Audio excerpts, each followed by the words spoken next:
Bienvenue sur Que des solutions, le podcast où deux filles, Claudine et Marilyn, partagent des outils, des expériences, des astuces, bref, des solutions pour optimiser et simplifier la gestion de projets et d'événements.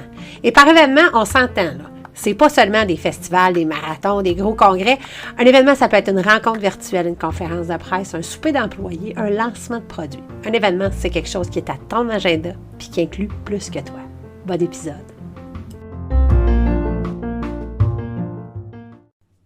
Hey, salut! Aujourd'hui, j'avais envie de te parler de stress, en fait, de partir d'une citation. Puis c'est drôle parce que j'haïs ça quand le monde se cite eux-mêmes. Tu sais, disons, sur leur compte de médias sociaux, là, c'est comme ils te partagent une citation, puis là, c'est signé de eux. En tout cas, je trouve qu'il y a un petit coup de vanité là-dedans, là, mais bon, j'aurais à explorer, à questionner cette pensée-là. Mais ça part justement d'une réflexion qu'on avait eue, Marilyn et moi, où en fait, on avait cité des choses, des pensées qu'on avait par rapport à notre mode de gestion, justement, à la façon dont on bâtissait nos événements, dont on visait nos événements. Et il y avait une des choses qu'on avait on voulait déconstruire, en fait, des pensées qui étaient peut-être pas, qui nous nourrissaient pas. Et une des pensées, c'était je fonctionne seulement avec le stress. Genre, j'ai besoin du stress pour bien fonctionner. T'sais, c'est une pensée qu'on pouvait avoir, puis qu'on voulait explorer, qu'on voulait déconstruire. Puis, dans ce processus-là, dans le fond, ce qu'on faisait, c'est qu'on retourne cette phrase-là de plein de façons. Je t'en ai déjà parlé avec Byron Katie, mais je m'en viendrai justement avec toutes ces questions-là là, qu'elle a quand on questionne les pensées. Mais donc, on était rendu au retournement. Fait que j'ai besoin de stress pour fonctionner. Donc, j'ai besoin de stress pour fonctionner. Je n'ai pas besoin de stress pour fonctionner. Ah, fait que là, on médite là-dedans. OK, j'ai pas besoin de stress pour fonctionner. Est-ce qu'il y a des exemples ou des fois où je fonctionnais super bien, j'ai livré puis j'avais pas de stress? OK. Fait que là, je vais juste intéresser mon cerveau à regarder cette autre possible réalité-là. J'essaie pas de rajouter une nouvelle pensée.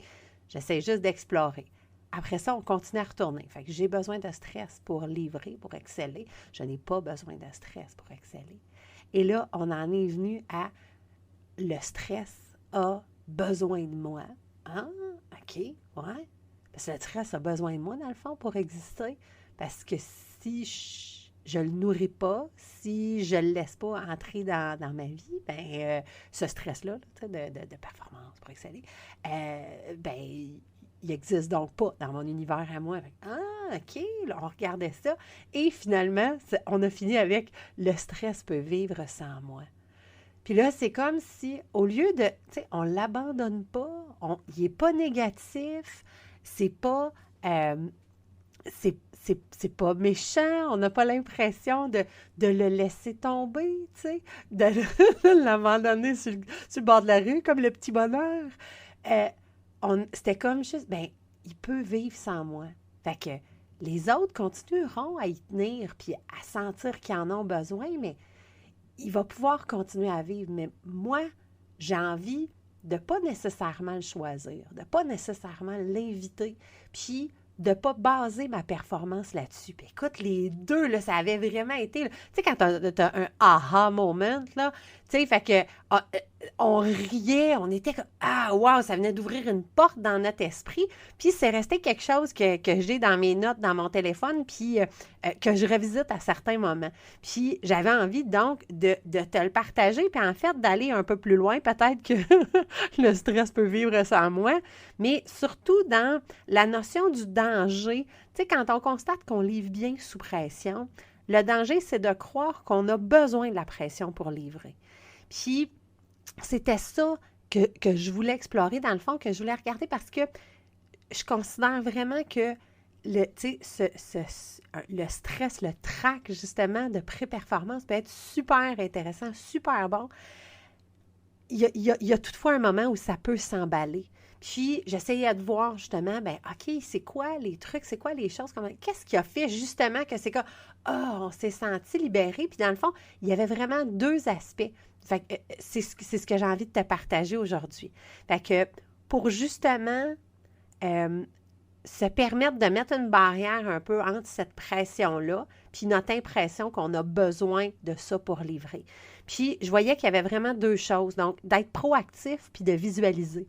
D'être proactif dans le sens de être proactif. Le chapitre 1 du livre des 7 habitudes des gens performants de Stephen Covey, la notion de proactivité étant un choix de réaction. Fait qu'il y a un stimulus, il y a une réponse. Donc, tu sais, quand il y a quelque chose qui se passe, automatiquement, bon, je vais avoir une réponse. Je vais avoir, donc, tu sais, mes pensées qui vont se tourner vers ça. Je vais avoir des émotions qui vont se créer. Je vais avoir des réactions que je vais avoir. Et juste de créer, dans le fond, ce qu'il propose dans sa proactivité, c'est de créer un espace entre le stimulus et la réponse pour choisir la réponse. Donc, c'est ça son être proactif, pas juste comme faire des choses. Et dans cet espace-là, donc, de la liberté de choisir, bon, il parle d'être alerte, donc d'être à l'écoute de soi, d'imaginer, d'être conscient, et bien sûr, le libre arbitre. Donc, cette capacité-là qu'on a justement de choisir, donc, de peser le pour et le contre, de regarder différentes options et de ne pas juste être en réponse automatique. Et d'ailleurs, il y a une citation que j'adore de Marianne Williamson qui a écrit, qui a écrit plein de livres autour du A Course in Miracles, un cours de miracles. Je ne sais pas comment ça se traduit. Mais Marianne Williamson a dit « La vie ne se résume pas à ce qui nous arrive, mais à ce que nous choisissons d'être dans l'espace de ce qui nous arrive. » Ce moment-là, je leur dis, la vie ne se résume pas à ce qui nous arrive, mais à ce que nous choisissons d'être dans l'espace de ce qui nous arrive. Fait que c'est ce moment-là, le souffle, fait que quand le stress est en train d'embarquer, disons, ou quand je suis en train de me mettre de la pression parce que j'ai l'impression que c'est ça que j'ai besoin pour livrer puis pour exceller, juste cette pause-là, ce oomph-là, cette respiration-là, juste de dire, je choisis. Est-ce que j'ai vraiment besoin, disons, de reporter ça dans 2 semaines parce que c'est juste dû dans 2 semaines? Ou bien je peux déjà poser des gestes. Est-ce que je me rajoute la pression? Est-ce que, tu sais, il y a des fois où on a tellement des comportements comme saboteurs ou destructeurs, on fait tout ça seul, là.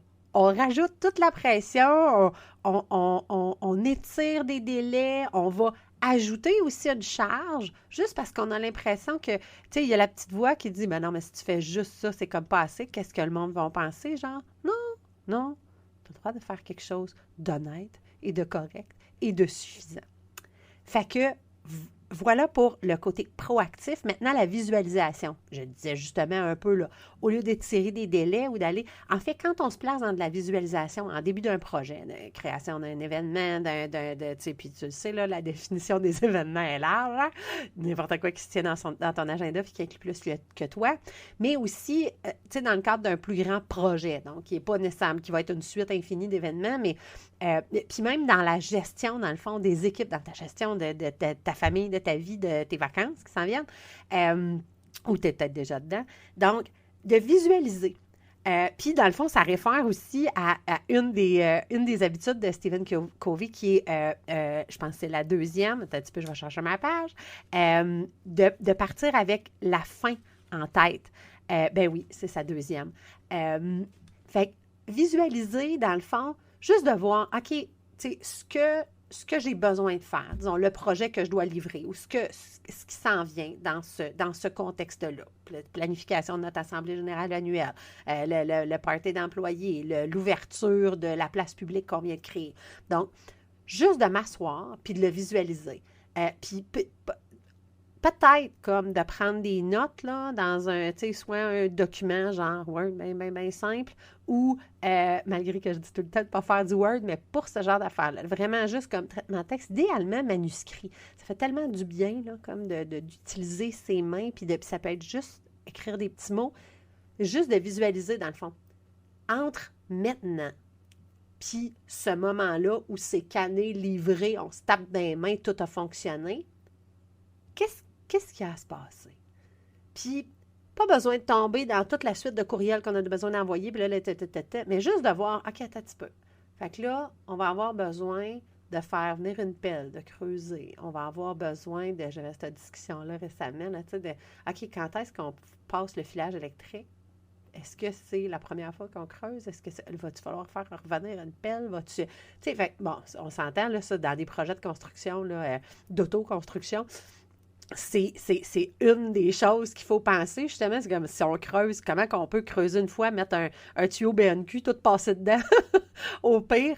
Fait que ça, c'est le genre de choses, justement, que la visualisation va permettre. Et sinon, vraiment, quand on arrive, justement, vers un événement, tu sais, si on se dit, bon, ben OK, là, tu sais, là, j'ai un événement, tu sais, brassicole, alimentaire, on a tellement hâte de tout se retrouver pour déguster des bières, puis des bons fromages, puis des... fait que là, OK, là, les gens, dans le fond, vont arriver, bon, ils vont arriver de tel endroit ou de tel endroit. Est-ce que les accès sont corrects? OK, après ça, bon, le stationnement. Est-ce qu'on a besoin d'aller mettre quelqu'un qui va faire un peu de direction ou, tu sais, c'est assez facile, c'est un grand stationnement. On attend à peu près combien de personnes? Est-ce qu'on va avoir trop de véhicules? Est-ce qu'on a prévu, dans le fond, même d'inciter les gens à faire du transport actif, etc.? Bon, si justement, disons, c'est brassicole, bon, mais il y a des gens qui, malgré qu'on ne prône pas l'abus, il y a des gens qui pourraient justement avoir besoin d'un lift. Fait que comment qu'on va s'assurer d'avoir quelque chose de simple pour pas qu'ils se posent la question puis pour pas qu'ils prennent leur véhicule s'ils sont en boisson. Fait que toutes ces choses-là, juste de le voir une première fois, là, juste de marcher le projet, là, vraiment de le visualiser comme si j'étais genre dans un, tu sais, des grands couloirs d'aéroport, là, tu sais, là, quand on s'en va d'un terminal à l'autre, genre, ou un couloir de métro, ou juste de voir que je passe à travers mon projet, puis je regarde, ah, OK, ça, c'est sur ce mur-là.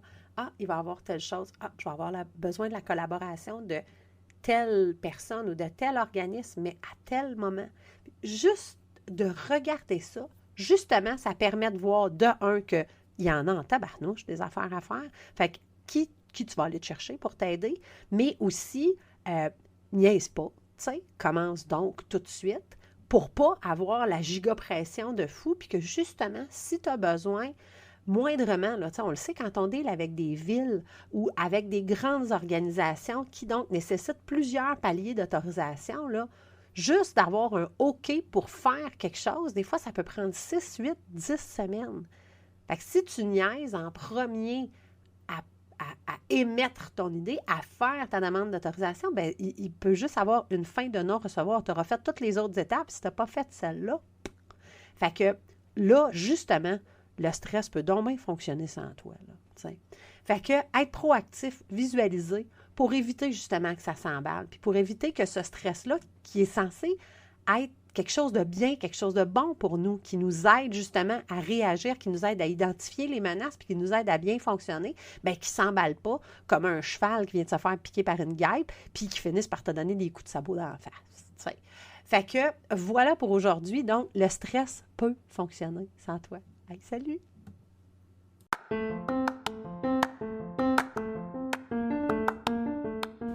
C'était un autre épisode de Que des solutions, le podcast où on te partage des expériences, des trucs, des astuces, bref, des solutions pour optimiser et simplifier la gestion de projets et d'événements. Suis-nous sur les médias sociaux, sur Facebook, Que des solutions, la vraie page, sur notre site web quedessolutions.com ou encore sur Instagram, _des_solutions au pluriel, bien sûr. À la semaine prochaine pour un autre épisode. D'ici là, continue de briller, puis oublie pas, il n'y en a pas de problème, il y a juste des solutions.